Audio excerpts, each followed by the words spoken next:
Capítulo 3. Solo importa el tamaño de tu corazón. Si quieres cambiar el mundo, mide a las personas según el tamaño de su corazón.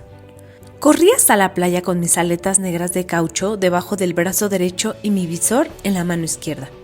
Quedé en posición de descanso y encajé las aletas en la arena, recargándolas una contra la otra para formar un tipí. A mi derecha e izquierda había otros aspirantes, vestidos con camisetas verdes, trajes de baño color caqui, botines de neopreno y un pequeño chaleco salvavidas. Nos preparábamos para nadar 3 kilómetros como todas las mañanas. El chaleco salvavidas consistía en una pequeña bolsa cubierta de caucho que se inflaba al momento de accionar un mecanismo. Entre los alumnos se consideraba vergonzoso si tenías que usarlo, pero de todos modos era un requisito que los instructores SEAL inspeccionaran cada uno de los chalecos antes del ejercicio de nado. Esta inspección también se les daba una oportunidad para hostigarnos aún más. Ese día, el oleaje fuerte a Coronado alcanzaba casi 2,5 metros de altura. Las olas rompían en grupos de 3, estrellándose con un rugido que hacía que el corazón de cada cadete latiera con más fuerza. El instructor, que se paseaba con detenimiento frente a la fila de hombres, llegó al estudiante justo a mi derecha, un marinero recluta recién llegado a la marina que medía alrededor de 1.65 metros de estatura. El instructor SEAL, un veterano de Vietnam, muy condecorado, medía aproximadamente 1.90 metros y se erguía imponente sobre él. Después de inspeccionar el chaleco salvavidas del recluta, el instructor miró por arriba de su hombro izquierdo las olas que se estrellaban en la arena, se inclinó y tomó las aletas del aspirante, sosteniéndolas cerca del rostro del joven marinero. Le dijo en un susurro: ¿De veras quieres convertirte en un hombre rana? El marinero se irguió más derecho y con una mirada desafiante gritó: «Sí, instructor, eso quiero hacer». «Eres un hombre pequeñito», dijo el instructor, agitando las aletas frente a su cara. «Esas olas podrían romperte en dos». Guardó silencio y miró brevemente al océano. «Deberías considerar retirarte ahora, antes de que salgas lastimado». Por el rabillo del ojo vi que el recluta apretaba su mandíbula. «No me daré por vencido», respondió el marinero, pronunciando cada palabra lentamente. Entonces, el instructor se inclinó hacia él y le murmuró algo al oído. El rugido de las olas me impidió escuchar lo que le dijo. En cuanto los instructores terminaron su inspección, nos ordenaron entrar al agua y empezar el recorrido a nado.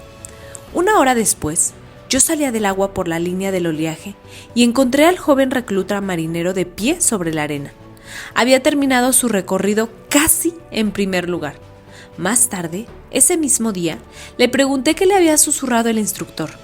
Sonrió y me dijo con orgullo: «Demuéstrame que estoy equivocado». El entrenamiento SEAL siempre se reducía a demostrar algo: que la estatura no importaba, que el color de piel era intrascendente, que el dinero no te hacía mejor persona, que la determinación y la tenacidad siempre son más esenciales que el talento. Yo tuve la suerte de aprender esa lección 1 año antes de iniciar mi entrenamiento.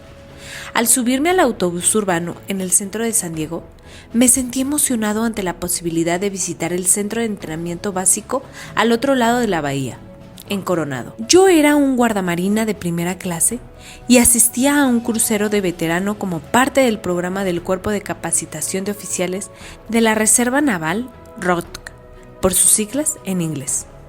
Como guardamarina de primera, me encontraba en mi 3er y 4º año de estudios universitarios y, si todo marchaba bien, tenía la esperanza de guardarme el siguiente verano e incorporarme al entrenamiento SEAL.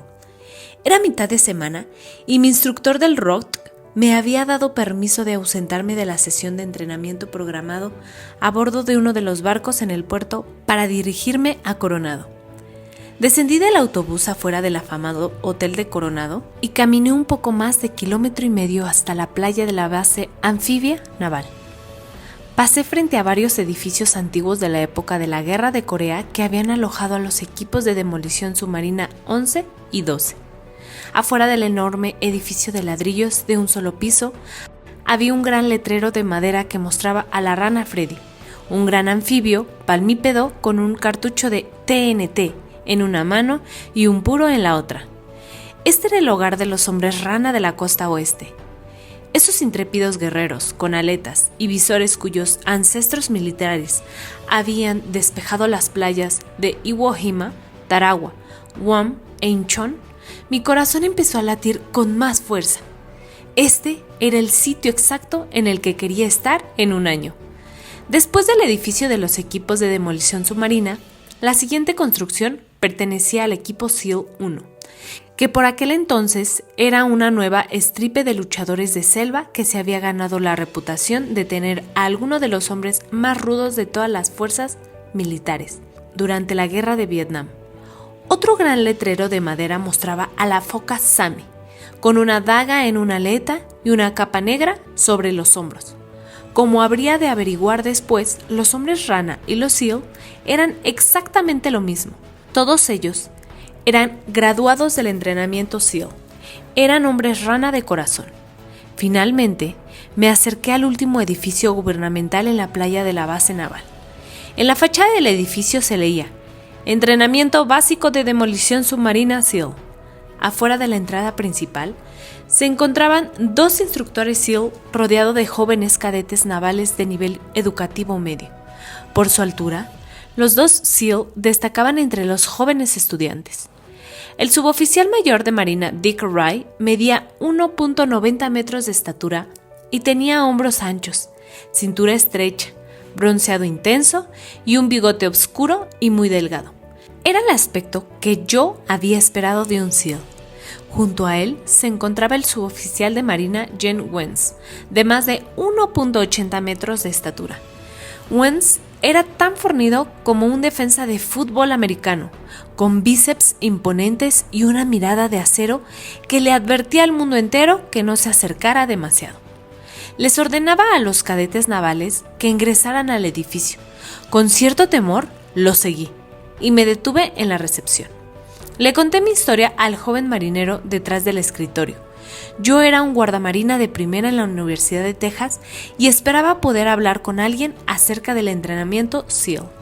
El marinero se alejó del escritorio un momento y regresó para informarme que el oficial de primera fase, el teniente Doug Hutt, estaba dispuesto a hablar conmigo en unos instantes.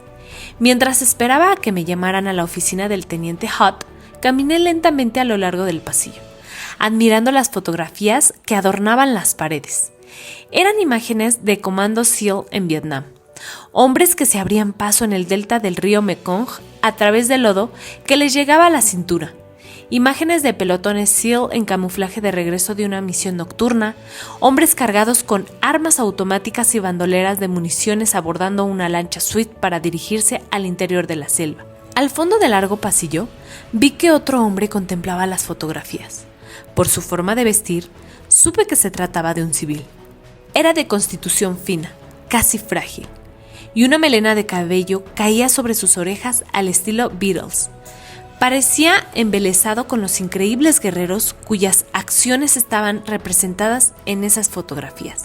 Me pregunté si él se consideraba apto para convertirse en un SEAL al ver estas imágenes. ¿Realmente creería que era lo bastante rudo como para soportar el entrenamiento? ¿Acaso pensaba que su escuálido cuerpo podría con la carga de una pesada mochila y 1000 cartuchos de municiones? ¿Qué no había visto a los 2 instructores SEAL que acababan de entrar por la puerta principal, hombres imponentes, evidentemente preparados para el desafío? Sentí un pinchazo de tristeza al pensar que alguien había engañado a este hombre, que quizá lo habían alentado a abandonar la comodidad de su vida civil para intentar entrenarse como SEAL. Unos minutos después, el marinero de la recepción caminó por el pasillo con calma y me acompañó a la oficina del teniente Doug Hutt, que también parecía un cartelón de reclutamiento para los SEAL. Alto, musculoso y con cabello café ondulado, se veía muy elegante en su uniforme caqui de la marina. Me senté en una silla, frente al escritorio de Hud y hablamos sobre el entrenamiento SEAL y las demandas del programa. Me platicó acerca de sus experiencias en Vietnam y me explicó lo que sería mi vida en los equipos si lograba graduarme del entrenamiento. De reojo, podía ver al joven vestido de civil que seguía admirando las fotografías de la pared, al igual que yo. Debía de aguardar para hablar con el teniente Hutt con la esperanza de averiguar más sobre la instrucción militar SEAL. Me hizo sentirme bien conmigo mismo saber que yo era claramente más fuerte y estaba mejor preparado que otros hombres que pensaban que podían sobrellevar las exigencias del entrenamiento SEAL. En medio de nuestra conversación, de repente, el teniente Hutt dejó de hablar, levantó la vista y llamó al hombre del pasillo. Me puse de pie. Cuando Hutt le hizo señas de que entrara en la oficina, Bill, él es Tommy Norris, me dijo mientras abrazaba efusivamente al delgado hombre y añadió, Tommy es el último SEAL, al que han galardonado con la medalla de honor por su servicio en Vietnam. Norris sonrió, un poco avergonzado por las palabras de Hutt. Yo le devolví la sonrisa, le di un apretón de manos y me reí de mí mismo. Este hombre, de apariencia frágil y melena larga, del que dudé que pudiera sobrevivir al entrenamiento, era el teniente Tom Norris, aquel que había combatido en Vietnam y se había abierto camino por las líneas enemigas en noches sucesivas para rescatar a 2 aviadores derribados. Era el mismo Tom Norris que, en otra misión, había recibido un tiro en la cara por parte de las fuerzas norvietnamitas y al que habían dado por muerto hasta que fue rescatado por el contramaestre Mike Thornton, quien también habría de recibir la medalla de honor por sus acciones. Este era Tom Norris, quien tras recuperarse de sus lesiones, había logrado ser aceptado en el primer equipo de rescate de rehenes del FBI. Este callado, reservado y humilde hombre era uno de los SEALs más rudos en la larga historia de los equipos. En 1969, Tommy Norris estuvo cerca de ser expulsado del entrenamiento SEAL. Había dicho que era demasiado bajo, demasiado delgado y que no tenía la fuerza suficiente. Pero, de manera muy similar a la del joven marinero de mi generación, Norris les demostró a todos que estaban equivocados y, una vez más, comprobó que lo que cuenta no es la talla de tus aletas, solo el tamaño de tu corazón.